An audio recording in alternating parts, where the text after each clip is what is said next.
My name is Christy Busby, and you are about to listen to the next episode of my podcast called F.A.T.E, From Atheism to Enlightenment. So come on in, join me. We're going to talk about it all, from atheism to enlightenment. Alrighty, guys, here we go. Get ready, and welcome to your fate. Welcome, everyone, to the next episode of F.A.T.E. How's everybody doing today? On today's show, I have Agni Lakshya.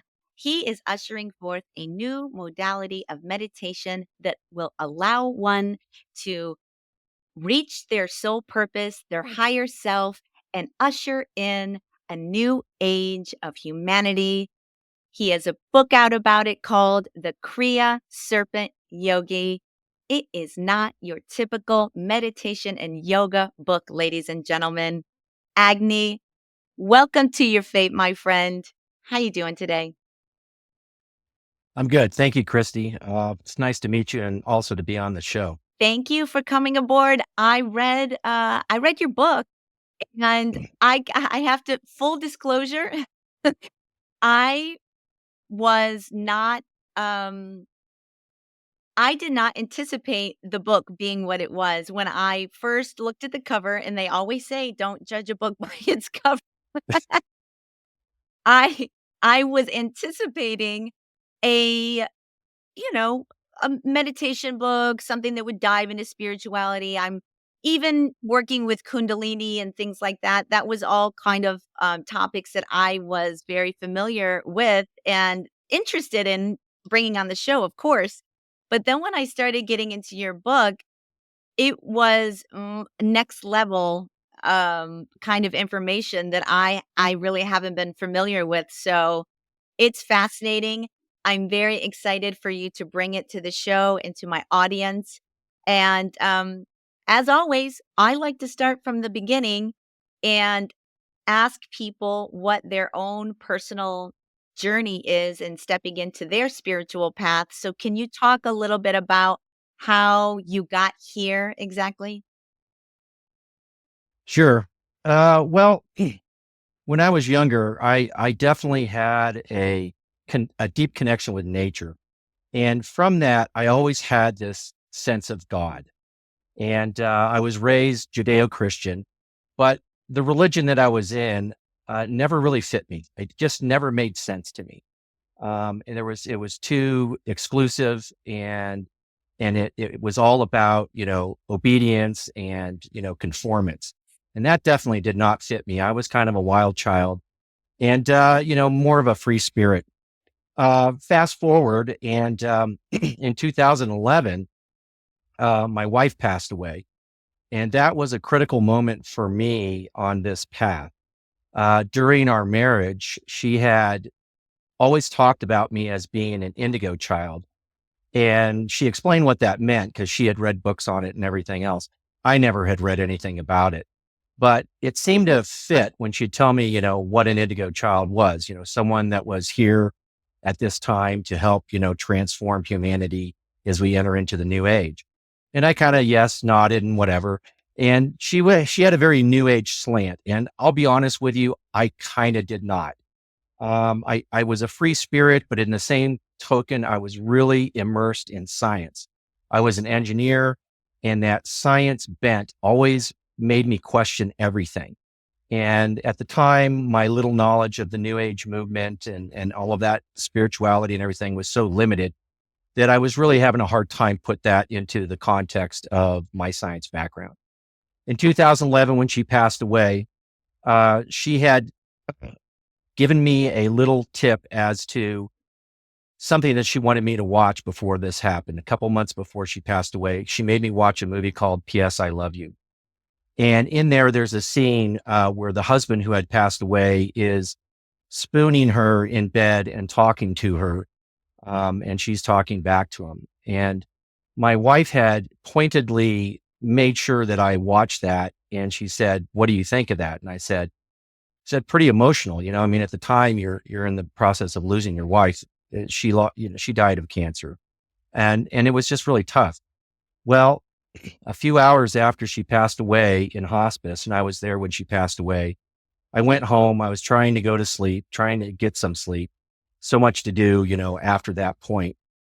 And her spirit came to me and spooned me. And I mean, it was such a profound experience.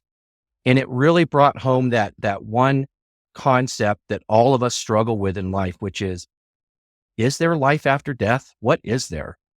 And that told me right there is life after death. And she followed that up about 6 months later. I was watching a show or a documentary about Steve Jobs, who had just recently passed away himself. And in it, they were talking about what a devout Buddhist he was.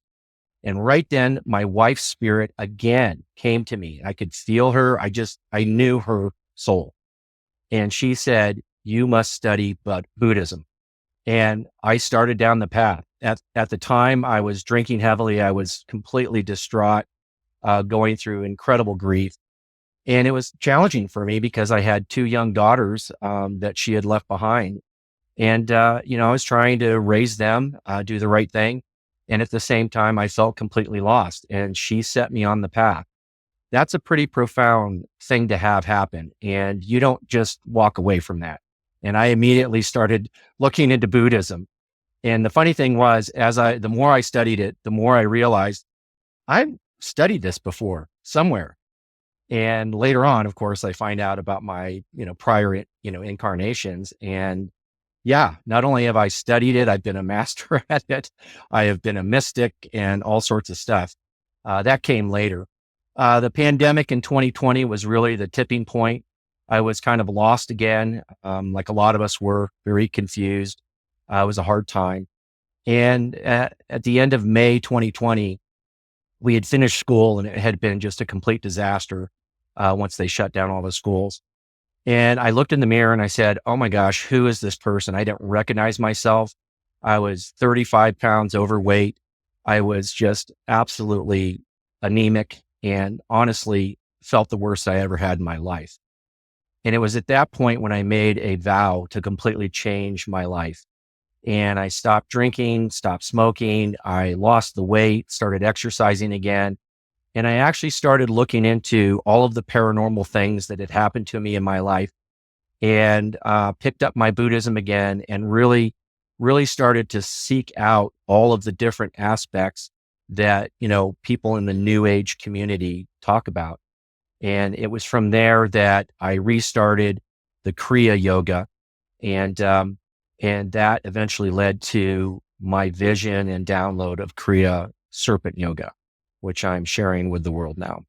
That that's an amazing spiritual awakening story. It happened, we have similar. I grew up in the church too. Did not take, and the religious experience just did not fit me, and I rejected it. I became an atheist. I was very into science though. My degree, very similar. Yep. I had a health crisis. I had an awakening through getting into energy medicine and taking some plant medicine journeys. And then I started consuming all things new agey, which honestly, I didn't even know it was called new agey stuff. I really have just been walking around blind, which is why I've started this podcast really, is to kind of explore all these types of things that I didn't even know they were called new age. I thought it was all just under the spirituality umbrella. But, you said in your book that you have had, paranormal experiences, and I was wondering what some of those were and how that kinda started opening your eyes a little to the fact that there is so much more going on out there. Well, when I was 9 years old, I had an experience where it was basically, I had to go to bed pretty early at that age. My parents were pretty strict about that. At the time, I could never figure out why. Later, of course, you realize it's because they wanted alone time, uh, which is fine. Anyway, I guess I woke up and it must have been around 11 o'clock at night. And my room was at the top of the stairs and I could hear someone in the kitchen, putting dishes away. Very common sound. I'd hear that many nights if I'd wake up around that time. Usually my mom cleaning up, getting things, going, emptying the dishwasher. And I needed a drink. of water. So I got up, I go down the stairs, and the whole time I'm walking down the stairs, I'm hearing the dishes and whatever. And I'm walking down the hallway towards the kitchen, same thing, still hearing the sounds. And I walk into the kitchen and there is absolutely nobody there. And of course, you can imagine as a 9-year-old kid, you're just absolutely petrified. And I go ripping back upstairs into my room, slam the door shut. I get into bed and I'm like, my head's just barely out of the covers. And all of a sudden I feel this cold chill in the air. And then I feel something sharp on my neck. It felt like someone had a knife and it was on my neck and they pulled it all the way across my neck. And I mean, I was absolutely terrorized. And clearly, clearly I now know more about poltergeists and they don't like being interrupted and they usually will do something. They can sometimes break an object that you care about. Sometimes they'll do a physical attack. And while this wasn't something that caused actual harm for a 9-year-old, it was one of the most terrifying things that you could have happen. Yes. And it really opened my eyes to the fact that there is more to the universe than we can see, touch, and feel.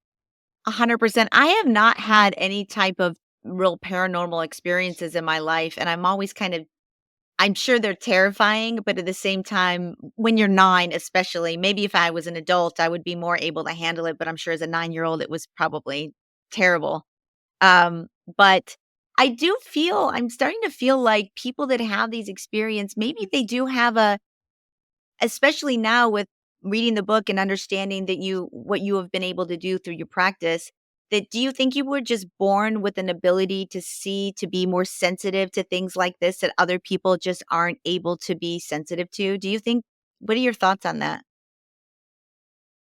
Yeah, I have felt those kind of energies many times in many places.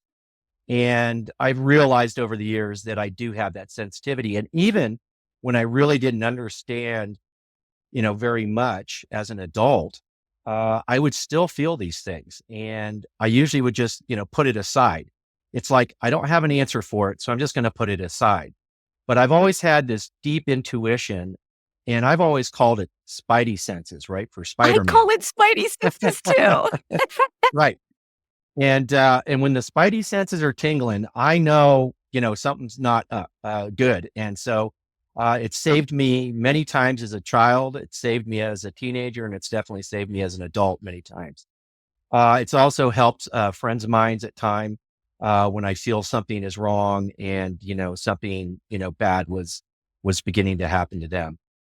So yeah, I have that sensitivity. On a side note, and I know this sounds weird, but ghosts will avoid me like the plague now. Interesting. I think I think once you raise your energy very, very high through, the practice that I have in the Kriya Serpent Yogi book, it really elevates you to a level where so many of the energies that we talk about, the things that go bump in the night, those things have a tendency to stay away from you at that point. And even if they do come calling, you have a lot of techniques and abilities to be able to deal with that. So there's no fear for me anymore in any of those things. That is so cool. Um, Before we get into the actual practice, I'd like to just talk a little bit about the premise of the book and why you're bringing this method to humanity now, what your mission is. You talk in the book of things of a coming age, the new human, um, Homo illustratus. Did I say that right? Illustratus, Illustratus yes. versus a Homo. Sorry, versus No, no worries. a Homo sapien. Can you tell us the whole premise of what is to come and why you are now starting to bring this practice to people at this time in our history? Yes. So basically, when I began to raise my kundalini and raise my vibrational energy, I Can I began. pause right there? Can I, just for my Yes, you can. audience, can you tell us what is kundalini? When people in the spiritual world say raising your kundalini, for because I have a broad spectrum of of people out there listening, and some are Sure. not up to that speed as far as all the lingo. What is Kundalini? Can you tell us what that is? Sure. Kundalini is a creative life force that is within all of us. It is oftentimes called the serpent because it's like a snake that's coiled at your base or root chakra. I always call it the base chakra, but a lot of people refer to it as the root chakra. And it stirs, and there are ways that you can activate it. And the practice that I'm bringing forward is all about activating that. And what that does when you raise your Kundalini is it energizes and opens all of your chakras, your main chakras. And from that, you begin to attune yourself to the cosmic frequencies that allow you to download, connect with higher entities, and eventually your divine spirit, I love it. your soul. Your soul. I love that. Okay, so please proceed about the premise behind the book. Let's get into it. Well, when I started to, raise my Kundalini daily, um, a lot of things were starting to change within me. And one of them was I started to have visitations. The first entity to reach out to me was Jesus. And he had kind of always been there for me throughout my life. Even when I was, I guess the best way could call it would be agnostic, and I was kind of enjoying all of the pleasures of life.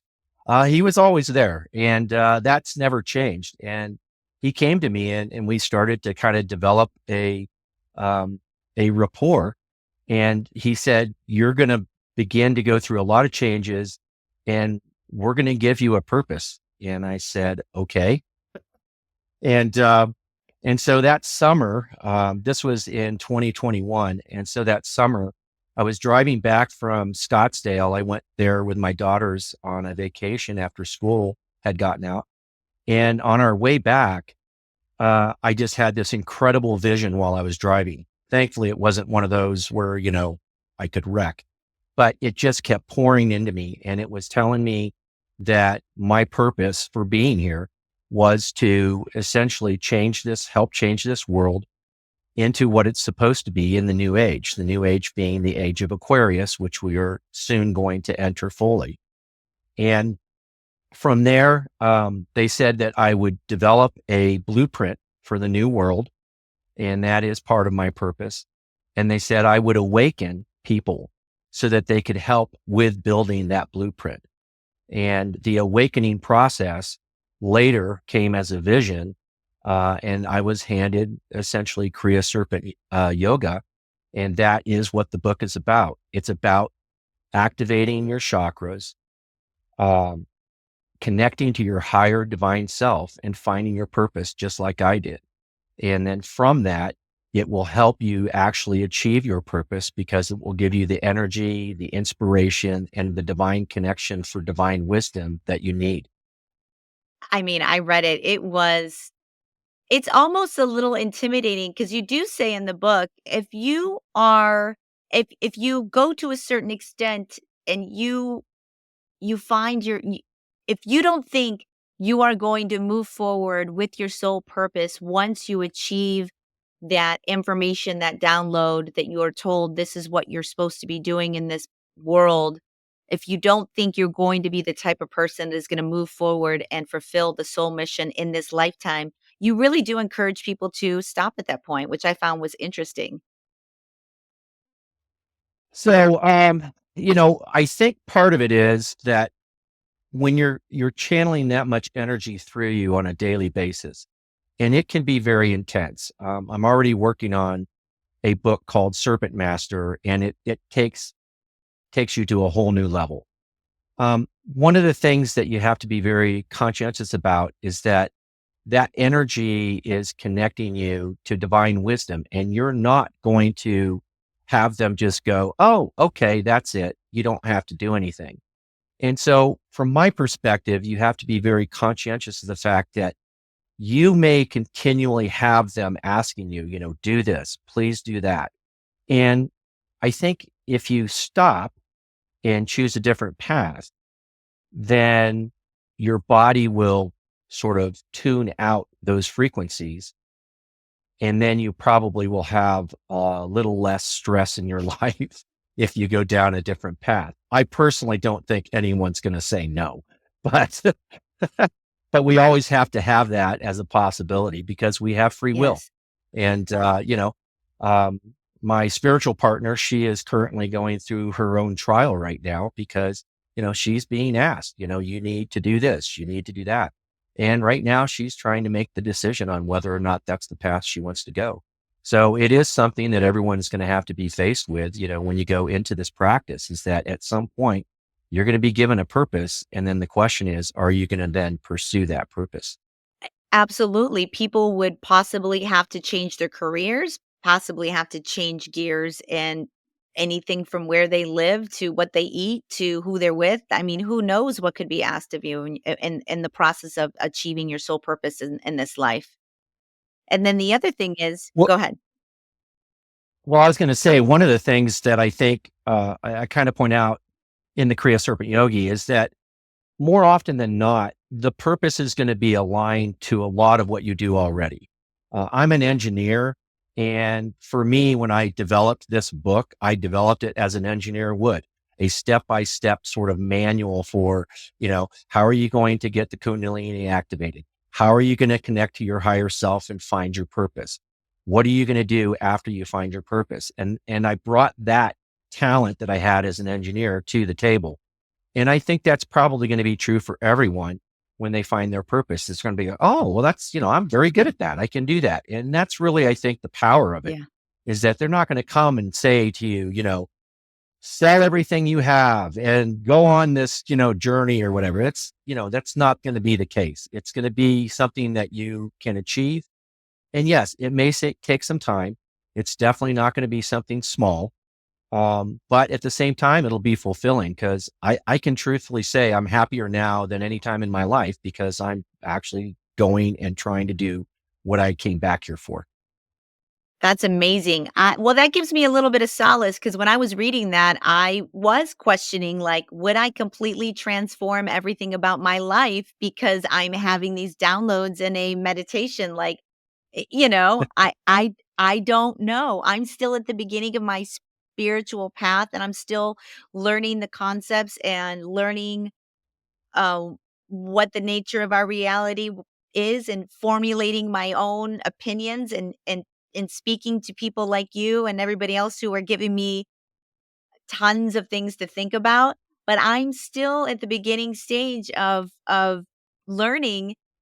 Having said that, like I the great thing about your book, it is true. You really do lay out a blueprint for people that they can follow it and hopefully achieve their own results, which is not something I've come across before. Not that that means anything, but there's tons of books of meditation. There's tons of books about yoga and breathing and breath work and all that stuff. But the way that you have laid it out in phases, even with the amount of time that you should do for each um, portion of where you're at, like everything is super engineered almost detailed. And it really doesn't seem that difficult, as far as following your program, which is amazing because most people don't have a lot of time with the as many distractions as we have in this world to dedicate to something like this, but you even dedicate how much time that one would need from the beginning up until the more advanced levels, which is amazing. It's perfect. Well, thank you. And it is. And I think that's why I was brought to bear on this is because I had that ability to take something that, let's be honest, the esoteric world of meditation, Buddhism, philosophy, all of these things, it's just huge. And I think one of the things that all of us, you've mentioned it about yourself. It was the same that truth for me is that there's so much information. How do I make sense of it all? And I was told you're going to have them take a test. They're going to see and experience something. And from that, they will then decide if this is the path for them. And if it is the path for them, you're going to give them stepwise way to achieve the things that they need to achieve to awaken and find their purpose. And I'm very proud of the book. And I'll be honest with you, though, I would love to take all the credit, but this is divine wisdom. This just came through me. I wrote it down. It was the most unique writing experience I've ever had. I didn't feel like I was writing. It was more like I was just uncovering the story that was already there. Oh my god, I it's Yeah. amazing. It was, yeah, it was. And it happened so quickly. I mean, I had that book, most of the second book, and part of the third book written within a year. It was just unbelievable. Yeah. Wow. Going back to the book, you talk about two separate types of humans that are going to be coming into our plane. Are the Homo sapiens who have been ruling the earth for quite some time now and have not done such a bang up job of it.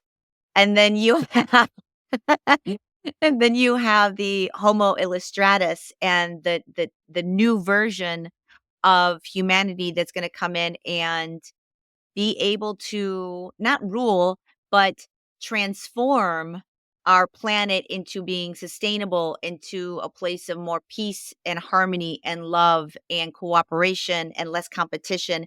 Can you tell us a little bit about what the future of humanity has coming for us? I thought that was a fascinating part of your book. Yeah. So the age of Aquarius is the age of enlightenment. And that has so many meanings. There's so many levels of enlightenment. And the first level is I understand that there are things beyond what I can see, touch, feel, right? So, like when I had my ghost experience, but I don't understand what that means. And then there's, well, I understand it at a deeper meaning, deeper level. I've had some connections that have maybe given me insight that I didn't have before.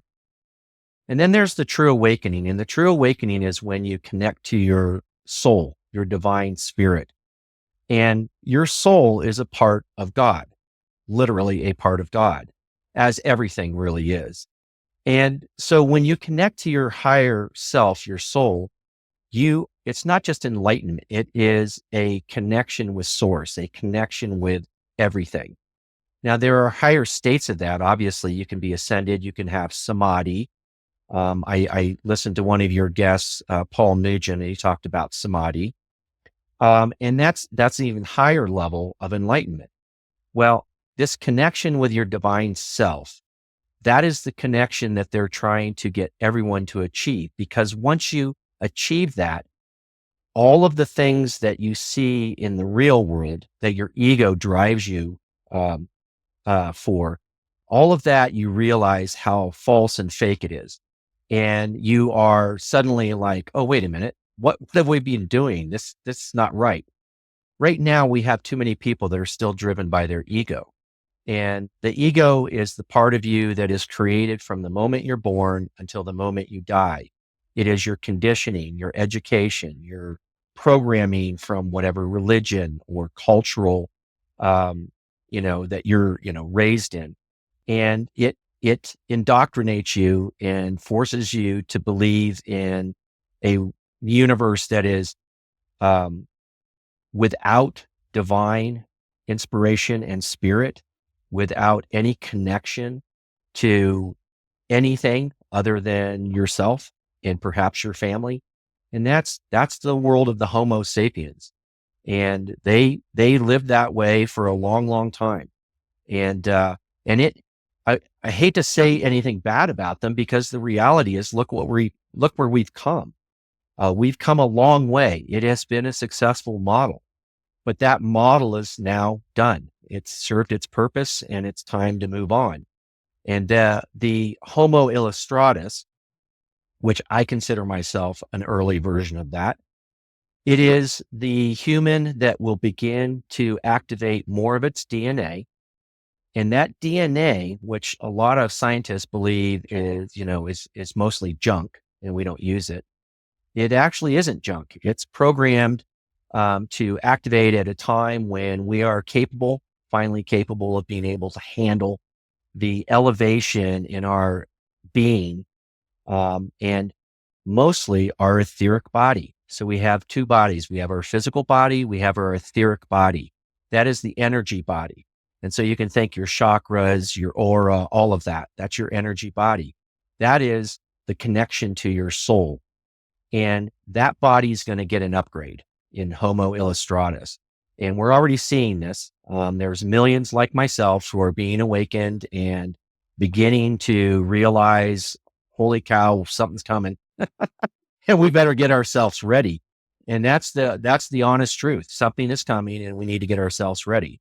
So that future of Homo illustratus, that world, is one where everyone, all the Homo illustratus are connected with their divine self.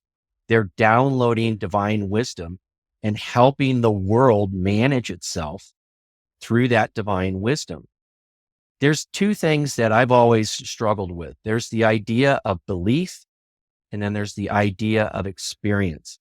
And the ego is the one that wants to experience things.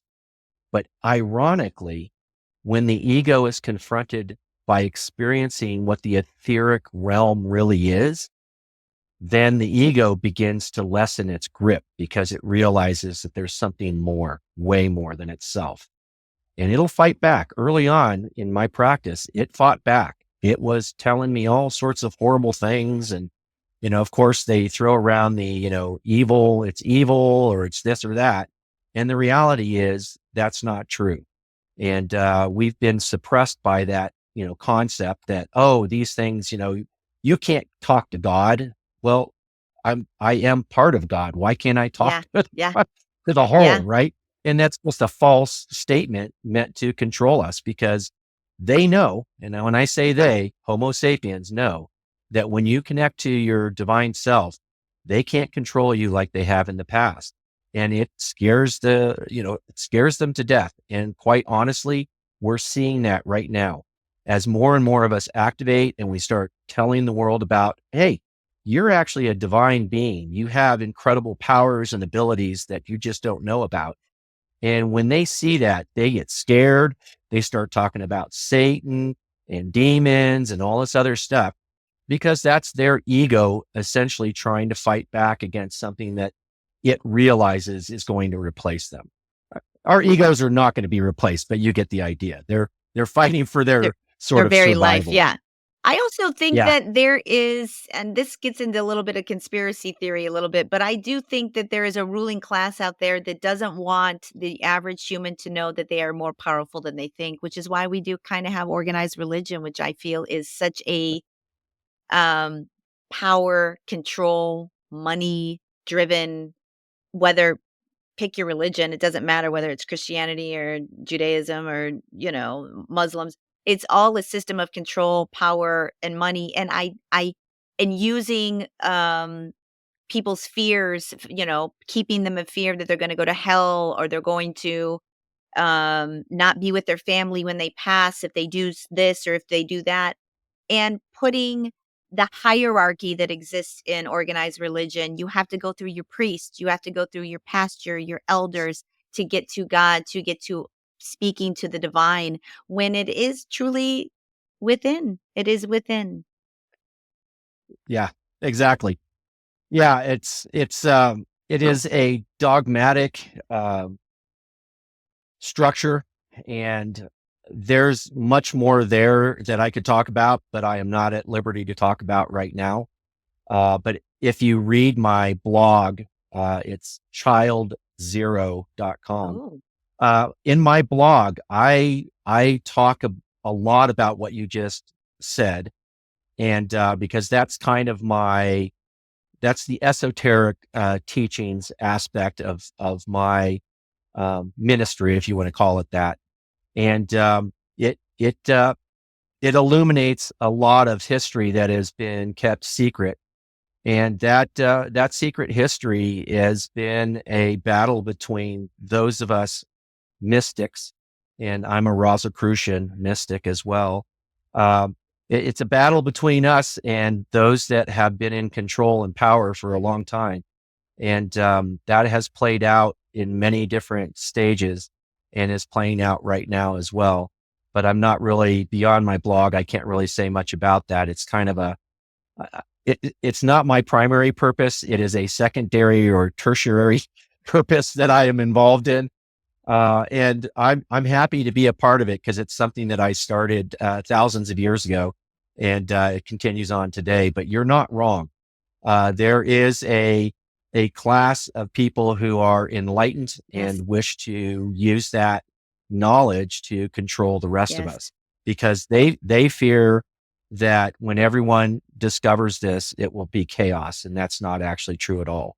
Once you connect to your divine self, you would never do anything to cause chaos. It's not really something that's going to happen. Yeah, honestly, it doesn't even make sense because once you are able to understand we are all connected, there's one consciousness, you are part of the divine, all of this other over competition, the fear, everything else melts and you understand that your brother is your brother and there is no divide there. And Oh, absolutely. everybody is here on their own soul journey, expanding their own consciousness, learning their own purpose in this existence. And so once you understand that, it's really hard to hate other people. And I think that they want nothing more than to keep us hating each other or noticing our differences instead of noticing how much we have in common, you know? Well, if you look at it from a galactic evolutionary standpoint, and I do, of course, we are just toddlers. And as we know, 2, 3, 4 year olds, we fight, we squabble. We're always trying to get favor from those that are higher than us, the adult figures. And it was a natural progression, I think, for the priesthood and the pastors and even the shamans to play that intermediary between us and the divine. And it was a way to control us. And I think there was a time period thousands of years ago where we needed that control.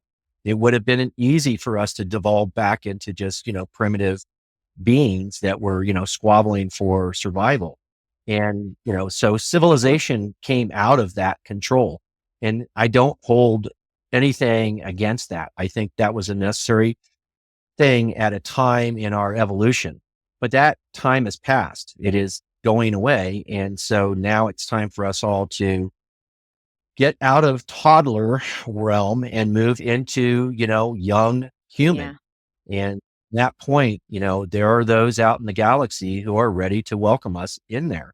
And I want to do it. I am very excited about that prospect. And that new world that I talk about is going to be where those galactic neighbors are here with us and they're helping us. They're going to help us build the right kind of world where you live in balance with your resources, your planet, and the other people that live on the planet. And that means Yeah. animals. And if there are other enlightened species, them as well. And we have the technology to do all of Oh, this. Right now, what we don't have is we don't have the divine wisdom to employ that technology in the right way. And that's the real fear of Homo sapien. We've already seen people talking about AI and, how that could, turn into something that really hurts humanity. I'm all for AI. That my first master's degree was, I didn't get the degree, I didn't finish it, but was in artificial intelligence. So I have some pretty good knowledge about it and I keep my finger on that pulse. But it's an example of where we're at as a species. We have developed dangerous technology in the hands of toddlers. And I think I even make a reference to that in the book about, giving a toddler a handgun. What do you think is going to happen? Nothing yeah. good. And so we need to grow up. And that's one of the things that connection that to your divine self that I put in the book, the Kriya Serpent Yogi, is all about. It's about you growing up. And that's a huge, huge step in evolution. And our DNA is activating to help us. So our etheric body is becoming more in tune to the frequencies around us.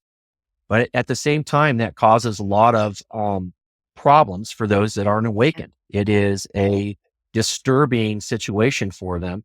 They see the energy rising around them. They feel it in a real way that they hadn't before. And unfortunately, some of them turn to drugs and alcohol, and others turn to violence. And that's the flight or fight Yeah. response. And they don't know what to do. And so people like myself and your podcast is a message being sent out across, the world. And that is very important at this time because people need to understand what's happening to this world and to themselves and hopefully find the path to get them on the right track. I appreciate you saying that because I do get sometimes I'll get messages from very maybe cynical folks saying that I am gullible or that I am maybe unintelligent, not well read, which couldn't be farthest further from the truth. But it's not being gullible, it's being open-minded. It's starting to understand that there's more going on. It's starting to not be fearful of something that you maybe you don't understand it, but that you can acknowledge that it's happening. And not only is it happening to me, it's happening to so many people out there that are starting to understand that what they have been taught about who they are, where we came from, and what our reality is not the full picture. There's more. And I think the more people that can have the courage to be open-minded and to understand that maybe they don't have it all figured out either. And just be strong enough to do their own research and investigate and have an open enough mind to absorb the information and see what happens, see what resonates with you, and try not to let the fear, whether you're just overly religious, and that is a big barrier, I think, from going down this path. People are very committed to their religions, they're very committed to their churches, they're very committed to their communities, and for people to give something like that up, not that they have to give it up, but to be ousted by the other people around them, because once you start thinking differently and thinking non-mainstream ways, people will fall away from you. They will step back. Have you had any experiences like this on your journey where people have stepped away from you because you became a different person in a way? Oh, absolutely. And that it's happened to another family member of mine, my niece, wonderful young woman, very bright, very intelligent, very talented. Yeah, it's a very difficult thing for those who are still in the sort of um, uh, grip of the ego. It is very difficult for them to see anything outside of the mainstream as being good. And therein lies, our difficulty to this path to the new future. And I don't, and I even mentioned this in the book, The Kriya Serpent Yogi. I'm like, we cannot look down on them. We cannot treat them as evil or opponents or anything. No, they're our brothers and sisters. They are still in the veil. They're still behind that veil that hides the truth of reality to them. And that's fine. And for some of them, they'll be that way their whole life. But there are some that are seeking, they're looking, they know something's up, but they can't figure out what it is. That's why we're here right now, to help those people find their path. And the rest of them, they'll live their life, they'll go through it, and they will eventually pass on. And when they reincarnate, they'll be in this new world and they will be hopefully Homo Yeah. illustratus, although I think we're going to have Homo sapiens for a while, but we can work with them. We can train them. It's not something that's, only Homo illustratus. That's not the case at all. It's a general phasing out of an older model and bringing in a new Yeah. model. That's the best way to think about it. And it takes time. And I don't look at the people who have stepped away from me in any negative way whatsoever. I understand their fear, right? I lived in that fear as well. And but once you connect with your divine soul, you don't fear anything anymore. You understand that this is just one incarnation in a infinite number of incarnations. And when you really realize that, you don't fear Yep. death. You don't really fear anything. Yes. If anything, the only thing I fear now is for my own children. Yeah. That's the Yeah. main thing, right? The people we love, Yes. right? I will say the So biggest transformation for me when I started getting into this journey was losing fear and gaining peace. yeah, Losing fear and exactly. gaining peace is probably my biggest gift that I've received through opening my mind to all of these different concepts. I wanna ask one last question, which will be a quick one, and then I wanna get more into the actual practice. Okay. Um, You say in the book you went to the Egyptian mystery school, and I just wanted to touch on that because I have heard of these schools and I know they exist, but I don't know exactly what they are, how you get into them and what they teach you. And I know it's supposed to be very secretive, like you're not supposed to tell tell anything you learn in these places, but what can you tell us about these Egyptian mystery schools? Because I find them to be fascinating. Okay. So one of the early memories I had of a previous life was me in Egypt, and I was an initiate in the mystery school. I had shown psychic abilities when I was a child, and my parents both ran a little shop in the city that we lived in. And I had a couple, psychic situations that saved people's lives. And from that, they took me to the local sort of priest, you could call him, and said, "Hey, this kid's got something going on here. The gods have blessed him." And so I was taken in to the mystery schools and trained. And anyway, so that was kind of my first memory of such a thing. I didn't have any knowledge prior to me starting down this path about any of this stuff. This was all brand new. So when you have a memory like that, it's pretty profound because you're like, wait a minute, what? And so I started learning as much as I could. In the process, I met my spiritual partner, and I kept telling her all of my ideas about reality and how the universe worked and all of these kind of things. And she said, this went on for a couple months, and she goes, I'm going to send you a link. You need to go to this link and check it out. I'm like, okay. So she sends me a link, and it's for the Rosicrucian organization. It's the ancient mystical order of the Rose Cross.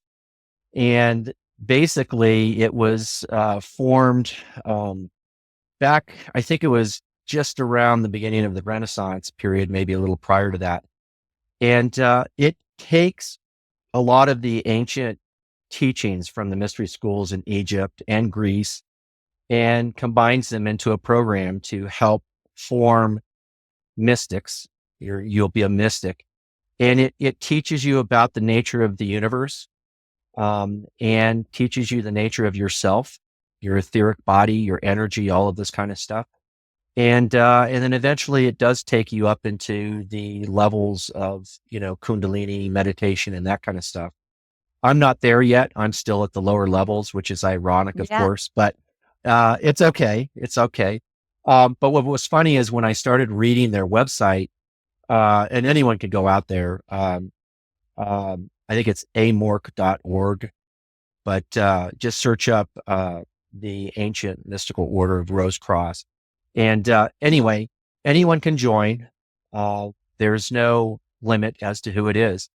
But in general, they want people who believe in an all-encompassing um, consciousness, right? The source, God, whatever you want to call it. But they don't have any attachment to a religion. They are simply a school that teaches you the mystical arts and knowledge of the universe. And this has been going on for a long time. This was, again, part of the Egyptian um, traditions, and also Greece. Ancient Greece had their own mystery schools, and so this is knowledge that everyone can go and find out. I've since learned there's another one called the Modern Mystery School.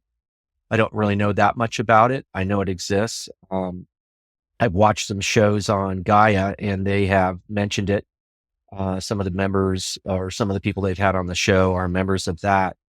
I think anyone who really wants to learn everything, that's a really good place to start, to give you a really good grounding in understanding who we are, what the universe is all about, and how we fit into that.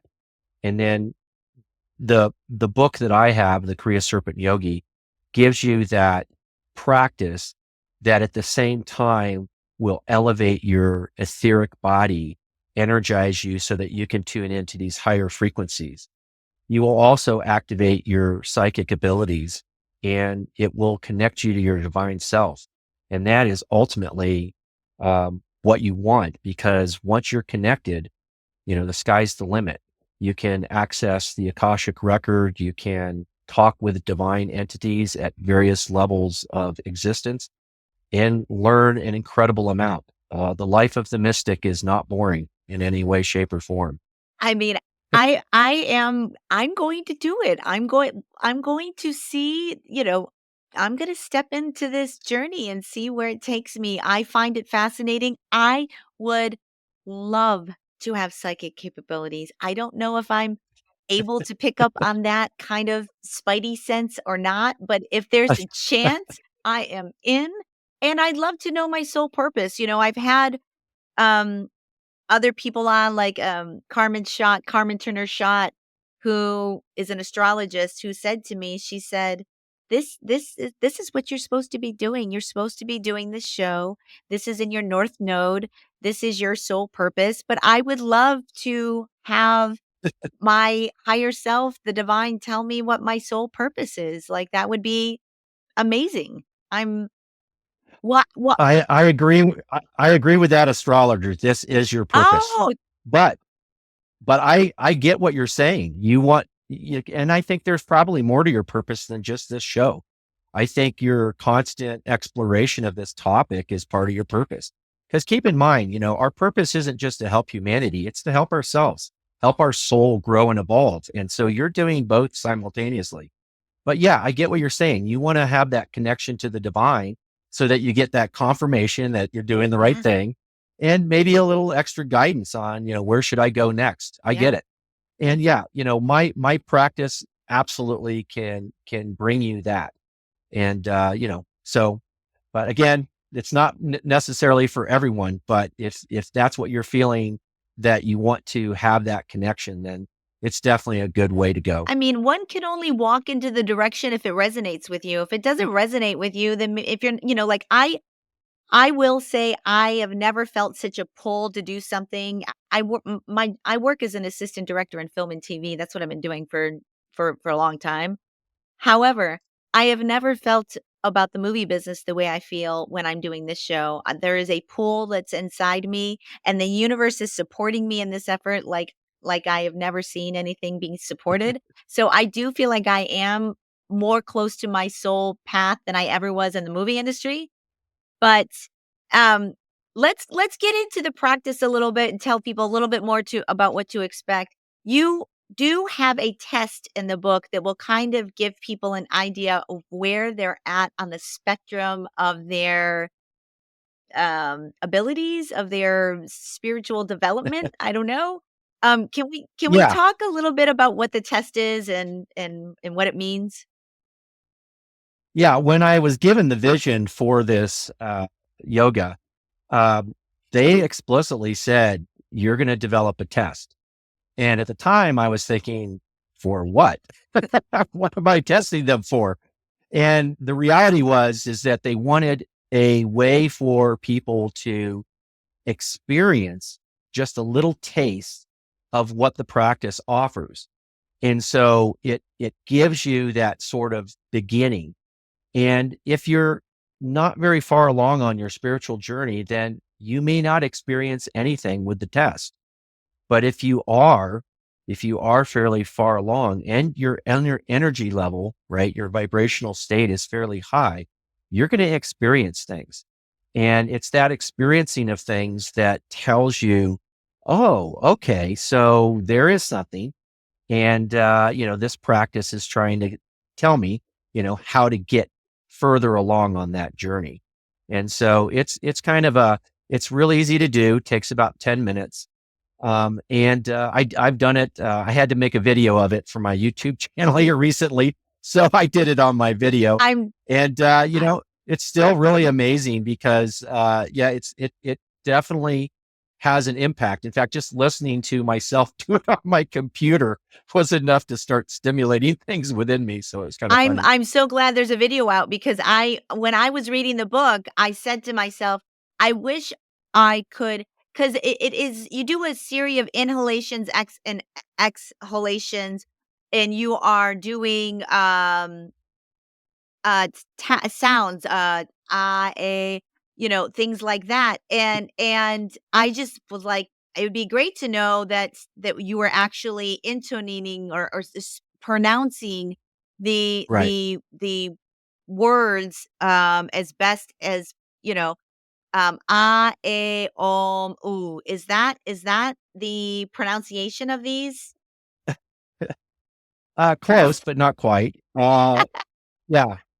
So there's four symbols that have four meanings and four Okay. sounds, and that's the basis of Kriya Serpent Yoga, and it's outlined in the book, the Kriya Serpent Yogi, and that's part of the test. Is that we familiarize you with these symbols, the meanings, and the sounds. The first one is the manifest symbol, and it has the sound ah, and so you will intone it that way. The second symbol is the protect symbol, and that has the sound E, right? And then the third symbol is the divine symbol. So you can think of it as source. Um, and this one, everyone knows this sound. Oh, that's the divine. And then the fourth sound is the rebirth symbol. So rebirth, a very, very prominent part of Buddhism and a lot of religions, in fact. And that has the sound, uh, uh. Okay. So I anyway, those are the sounds. I know. My YouTube I'm channel glad you said that. has, my YouTube channel has the complete first level of the practice in video. And also my website has the first level written form, including the test. And so both you can go and see the test or you can read about the test on my website. So my website is oneminutemystic.com. And then my YouTube channel is at Kriya Serpent Yogi. And I just finished the videos this week for that first level on my YouTube channel. And I think they turned out pretty good. But main thing is, I know how people are these days. A lot of people would rather watch than read, and there's nothing wrong with that. So that's what the YouTube channel is for. So your website is oneminutemystic.com, and then Correct. your YouTube channel is at Kriya Serpent Yogi. Okay. Correct. I will put both of those in the show notes because I I read the book, but I pronounced everything wrong. So maybe if I would have done the test, it Right. wouldn't Yeah. have worked for me because I was not enunciating properly. Correct. And Yeah. that is, if you're going to spend the time and invest and step on this path, you should want to be doing it correctly so you're getting the results that you should be expecting to get based on where you're at in life. I agree. And that's why I made the videos. I just, from my perspective, I'm like, why should someone go out and buy just another yoga book? I wanted them to have the experience of what I'm offering by giving the first level away. The first level is all about the basics of meditation, right? And then at the end of that level, you will use those sounds for the first time as part of your meditation. And then in the second level, you learn new techniques. And in particular, you learn pranayama and then a technique I call Song of the Serpent, which is using the symbols and the sounds that we just went through. That entire level, the second level, is all about raising your kundalini, activating your kundalini. And until you activate it, you don't leave that level. But it won't take, I think, very long for most people. I would say a year at the longest to activate the kundalini. The third level is all about connecting to your divine self and finding your purpose. And so that's all the techniques and methods in there are geared towards that. And then finally, the fourth level, the final level, the advanced level, that one is all about, okay, you're here, now what? And how do you do your purpose? And so it gives you a lot of wisdom and ideas for how you can approach your purpose that you've been given so that you can begin, working on it. And hopefully you may not necessarily succeed in completing it in this lifetime, but it may be something that you complete in future lifetimes as well. I always say I'm laying the foundation for a future lifetime where I'm going to come back and really, really make it happen. So, I mean, it's interesting because you say in the book all this practice was downloaded and that you are the only one that you know of at least that is out there bringing this forth toward to humanity, and that you are the channel that this is going to get birthed into our reality basically. And that's, can you talk a little bit about how that is, how this could actually transform and bring forth the new age of Aquarius, and having being that this is a brand new, nobody else has this technique or blueprint out there. It's pretty magical. It's pretty magical. well, yeah, I went through when I was making the videos and was kind of going back through the book to help my video scripts and whatnot. And I went through and I looked at the timelines that I put, and I stand by those timelines. I think they're very solid, very well thought out. And for most people, I think it's going to work quite well. Again, if you're not real far along on your spiritual journey, you might not get quite the bang for the buck out of this practice. You'll still get benefit. It's not like it's completely worthless information if you're not. It's just not going to give you necessarily all of the fantastical things at this point that I talk about in the book. And that's one of the things that I think people need to know. What I talk about in the Kriya Serpent Yogi, it's not a matter of if these things will happen, it's a matter of when, right? And because these things will happen to those people who are going to awaken. It was given to me because we're at that point where we cannot move forward until we have a collective of people who are awakened. And from those awakened souls, we will have the ability to manifest the magic of manifestation. We'll have the ability to manifest the new world. And it's going to take time and it's going to take a lot of effort. But if you don't even know or understand the concept of manifestation and the truth of reality, then you don't have a prayer in being able to enter into this new world. And so they wanted to give me an expedient means to awaken people. And if you do the long timeline of my practice, it should take you about 3 years to get to the advanced level. After that, the sky's the limit. And I'm already talking about, I mentioned earlier about I'm developing the Serpent Master Program. And if the way I like to put it is, if the Kriya Serpent Yogi book encapsulates a bachelor's degree, then Serpent Master will be that master's degree, that graduate degree. And there's a lot more information in it, a lot more techniques, things that just weren't appropriate in the initial introduction. So that means that even if you hit advanced and you're like, hey, I want more, guess what? More is coming. It's going to be available. I So it's really amazing. I am going to step in and step on my path. I'm going to take the test. One other question I had is, you talk about the melee beads, mala mala beads. beads, and Yeah. that is what you use to count your repetitions when you're breathing. Is that what they're for? Yeah, that's what they're for.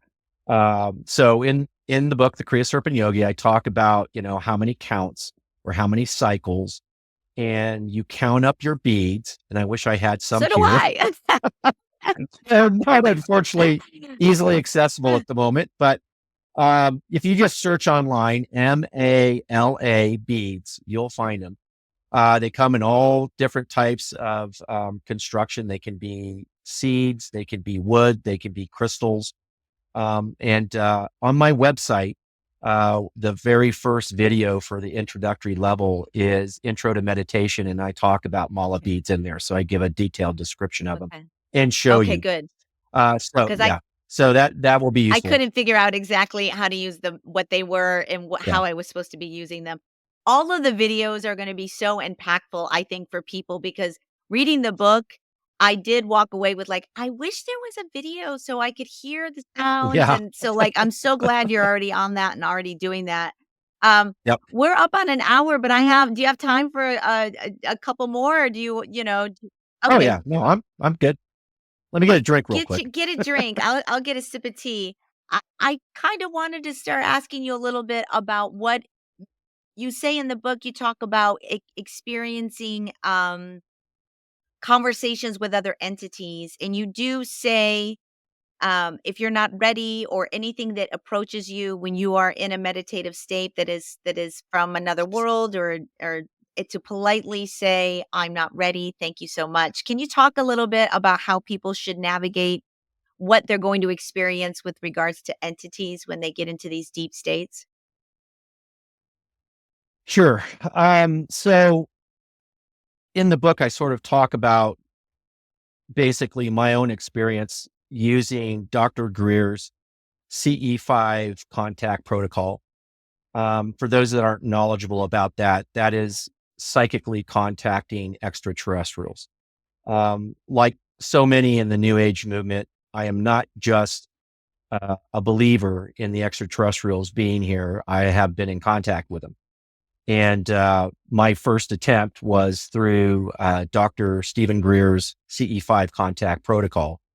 And yeah, but my contact was rather interesting because I did his thing, and nothing was happening, And then one night I was doing it, and there was this, I was meditating, you do a meditation, and suddenly in my mind's eye was this incredible bright white light.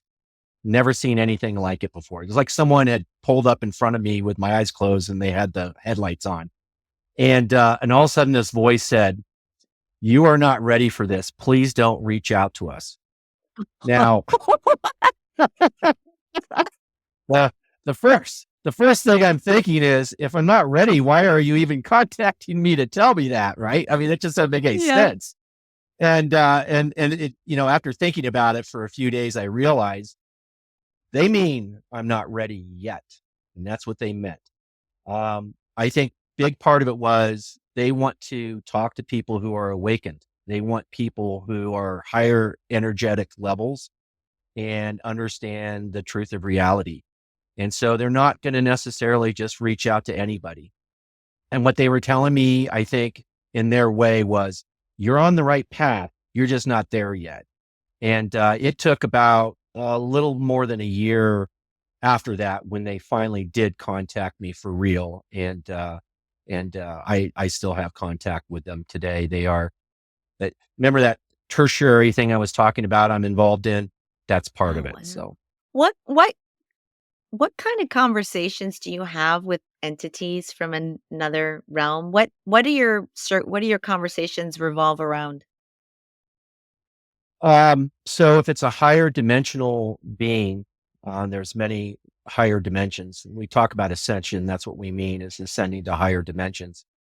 They are curious. They want to know what it's like here in the third density, right? Our dense realm. And they come with love. And I think that's something that people need to know. When someone comes to you, tell them, "Hey, show me the love." Literally say that, because if they don't show you love, you don't know who they really are. Anyone who comes with love, and once you experience that love psychically, there's no mistaking it. It's not something that can be faked. And that's the test. In fact, in the book of Enoch, a book that was not put in the Bible, unfortunately, should have been, he talks about that. He says, how do we know that the people that we're talking to are friend or foe? And he says, if they come in love, then you know they're friend. And that's the truth for all entities, including extraterrestrials. Um, it would be foolish for anyone to believe that the universe is 100% all just good guys. That's just not Yeah. reality, because free will is there. It's still there. And I always liken it to a crowd of ordinary people. And you take a random crowd of people, we all know there's going to be a small percentage in there. They're just bad apples, right? And that's going to be true anywhere. And so that's what I always say. If you contact someone, tell them to show you the love. And if they say no, then say, "Well, this time I'm just not, I'm not ready to speak with you." And if you're overwhelmed by it, just tell them. They're not here to try to scare you or hurt you or anything. They're not going to force you to do anything. They see you lighten up, a bright light, and they want to know what's going on. And, they want to welcome you into the community. And if you are not prepared for that, which many are not, then I would say step away, step back. But, most people who are trying to do the CE5 contact protocol, they're probably ready for it. They just may not be ready in the sense that their vibration, their energy, and their truth of reality is not quite there yet. Do you ever come across things that are lower vibrational, negative, that are harmful, or what do we do in those? What if no love is shown? What if it's So again, the answer is yes. And I don't generally talk about that a whole lot because that is not necessarily pertinent. It's not really apropos to my practice. But being who I am, I have had many encounters with the darker entities. And again, I have no fear of these things, and they generally avoid me. But it does occur on occasion. And basically, you can tell they will demand things. They want things. They'll tell you to do things. And then when I say tell you to do things, things that you wouldn't necessarily ordinarily do, right? Things you're like, wait a minute, what? They're kind of like that bad friend we all have yeah, who's always go trying to get us into go kill trouble. your cat or something like that? Yeah, yeah, weird stuff, right? Um, and I think most people's intuition will be triggered by the darker entities, and they'll know. These things don't come with love. They come, the best way to describe them is they are a lower energy form of entity, and they crave energy, and you will feel them trying to draw that from you. And when you deny them access to that, they generally will leave you alone after that. The biggest problem I think we have in our world is that there's too many people that are interested in the esoteric arts. And for some reason, they have a tendency to be drawn towards those darker arts first. Mm. I think that maybe the darker arts have a better marketing message than we do, unfortunately. I don't even know what the darker Because, arts are. Like, I guess I haven't. Maybe well, what is that? I don't know you, what that you, is.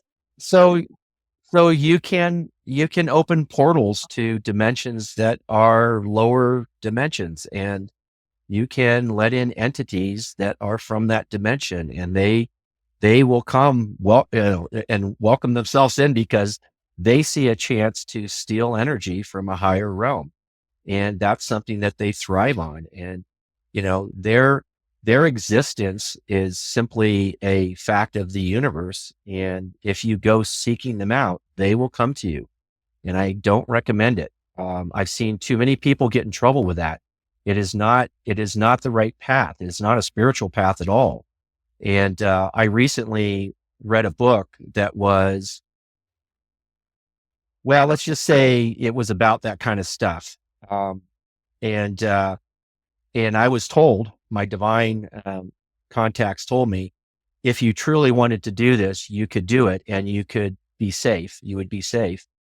And even me at my level, I realized that's not something I need. I don't want to do that. I have what I need right now from the divine Yeah. light. I don't need to go to the darkness and try to, extract something from them. It's something that is written about in the Bible. And they were offering it to me as an option for something I was working on. And then I read about it, and I decided, no, that's not what I need. And it's not really going to help me. So, and I think too many people go down that path, which is really unfortunate because you're missing out on just the beautiful love and light and wisdom that we get Yes. when we go on the path of the divine. And that's what the Kriya Serpent Yogi is all about. Yeah. We talk about the dark entities as being something that you might have to just be a little cautious about, but they're not something that we're working with. We don't want them in our lives. No, we do not. We do not. I don't even understand anybody that would want to entertain the dark side of esoteric means. I don't know what they're getting out of it, whether it be like a rush of whatever, or excitement, or thinking that they're, It's I don't even know what it is, but It's it is ego ego driven, driven. right? Their desire is ego driven, right? Power. Ah, They see a source of power, and there's power there. yeah. You can definitely tap into it, but most people will be consumed by it. It's the proverbial Pandora's box. You open it up, it will let out all of the horrors in the world. on your Yeah. life. And the people, I mean, we have enough movies to show you sort of the horrors of those things. And while some of the cinematic things and themes are really outlandish, there are a lot of truths kind of interwoven into some of those things. And I definitely recommend people to never go down that path. There's just simply no reason to. No, I mean, I'm all love and light, baby. I have no desire. I Yeah. I personally think what you focus on, you attract, so I wouldn't even prefer to have too many conversations about negative things because 'cause you're just No. manifesting stuff that you don't wanna have in your life at the end of the day, you know? Yeah. I'm try to be very careful about the words I speak because I think we're spelling when we're speaking, we're creating, our words are manifesting what we see, and I It's, don't wanna create that in my yep. life. Um Agni, I can't tell you what a pleasure it was to have you on the show. You are a light, sir. And I hope that everyone out there that is even remotely curious pick up this book. It is a blueprint to being able to be a more evolved, more divine, more purposeful driven existence here. And I think we're all craving that. And I think that it can only bring you your highest and greatest good. I am going to take the test. I'm going to watch your videos and I'm going to see where I am at on the spectrum of spidey senses and and see where this takes me. I mean, right now I'm off work, so I have time to dedicate to a meditation practice to things like that. You know, the movie. I don't know if you've heard the movie industry is struggling right now in Los Angeles, so I've been off since like Uh-oh. yeah, it's struggling. So I think this is going to be my new journey in life, though. I really do. I'm not I am somehow being supported in this effort in every turn, and I can't explain it, but I am continuing to be pulled in this direction, and I'm really enjoying the process and learning from all of these spiritually gifted people. I am learning and evolving myself through this process. So, as much as I hope I'm helping other people open their hearts and minds to um, spirituality, to the way in which we should really be living our lives based on what and who we are. It is helping me. I am gaining so much more as well. So I want to thank you for being a part of the Fate podcast today. It was really a pleasure to meet you. Thank you, Christy. It was great. Had a lot of fun. Really, really. Thank Me you. too. I'd love to have you back on when you get ready to promote your next book. Come on over. Absolutely. Let's do it. Maybe by then I'm like a guru myself. Who knows? That'd be awesome. And on that note, ladies and gentlemen, we will see you next week on the Fate podcast. Thanks so much for joining me. Journey well, everyone. Bye bye. And that is a wrap on this episode of Fate from Atheism to Enlightenment. What did you think of that, gang? I mean, I'm going to do it. I read the book. It is pretty straightforward.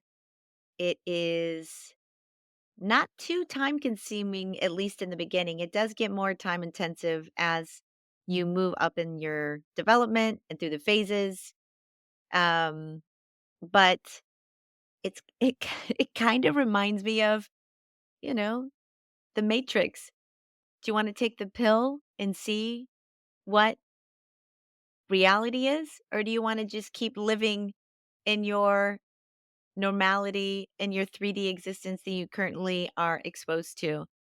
I kind of want to take the pill, you know? I kind of want to have that magical life. I want to experience all that I can while I'm here. And if this is something that is going to allow me to not only find my soul purpose, but to commune with entities, the divine, um, feel a level of magic that exists that I have never felt before. Would you do it? I mean, all of this being said, I am pretty open minded to this stuff. And it's very easy. And like he said, a lot of people will reject it just out of sheer, whether it be fear or being ego driven or arrogant or whatever you would like to choose in that arena. There are plenty of people out there that would choose not to go down this path. Maybe that is fear. I don't know. But I do think there's an awful lot of people out there, maybe because I'm speaking to a lot of them. There's an awful lot of people out there that are starting to wake up and understand that there is more going on, that we are much more powerful than we think we are. And even speaking to Agni today, and I think he even used those words that we are much more powerful than we think we are. I think I've said that since episode 1 of this podcast. So it's just a confirmation for me that I am moving in the right direction and that um I there is a sense of knowing about me. There is this sense of I am on the right path within me, that I am continuing to walk in this direction. So if I were you, if you have any kind of inclination, get the book. I'm going to put it in the show notes. I will put all of the website information, his oneminutemystic.com, his YouTube channel, and even those alone, I believe that you could probably take the test on his YouTube channel and find out what level you are at within your spiritual development. And if you will get any sensations, any revelations, any downloads that would maybe encourage you to go pick up that book and get on your path and figure out what your soul purpose is. I mean, if there's a world where I can somehow communicate with the divine or my higher self or live that kind of life, I would find that to be fascinating. It doesn't scare me, it excites me. But that's just me. I'm not easily scared. I'm just not. I never have been. I've always, I used to work train hippos and rhinos. I've worked on some of the biggest movies out there on the planet. I've never been scared. It's just not something I am. But I'm curious and I'm excited. And I think this book could really transform people's lives if they decided to take back their own power, step out of mainstream land, and dive into who you are. What do you have to lose? It could completely transform your entire existence. Get on the train, folks. Why not? I'm going to do it. So you can come on the journey with me and understand what we're talking about, gang. I am still in the beginning. However, I consume this stuff on a pretty much daily basis. And so I am maybe a little bit further ahead in the game than somebody who is doing this part time or doing this as a hobby or maybe doing it when they get an extra second, which could be rare, could be often. Who knows? Everybody's living busy, distracted lives. There's plenty of things to listen to, plenty of things to consume out there that isn't this show. However, if you like this show and you like what I'm doing here, please subscribe, tell a friend, like, share the show. I would love to touch as many people as possible while doing this, and I need your help to do that. So if you think I am bringing up good concepts, people, questions, it's worthy of your time, tell somebody about the show so they can too get on their journey, start learning other ways of being.